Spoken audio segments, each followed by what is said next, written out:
মধ্যপ্রাচ্যে উত্তেজনা কমার আগেই নতুন করে আলোচনায় এসেছে বিশ্বের অন্যতম গুরুত্বপূর্ণ নৌপথ হরমুজ প্রণালী। এই পথ দিয়ে চলাচলকারী তেলবাহী জাহাজ থেকে ইরান ফি আদায়ের পরিকল্পনা করছে, এমন খবরে কড়া প্রতিক্রিয়া জানিয়েছে যুক্তরাষ্ট্রের প্রেসিডেন্ট ডোনাল্ড ট্রাম্প।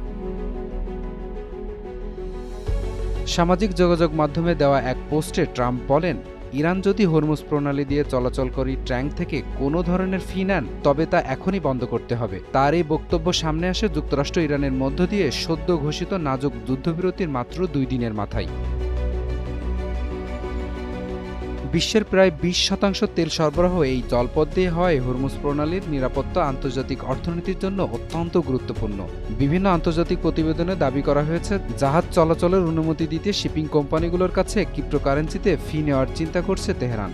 ট্রাম্প আরও দাবি করেন, দ্রুত তেল সরবরাহ স্বাভাবিক হবে এবং তা ইরানের সহযোগিতা থাকুক বা না থাকুক।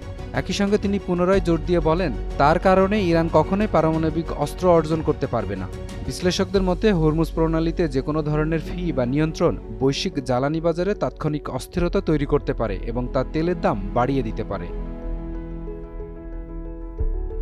এপি পলাশ, টাইমস টুডে।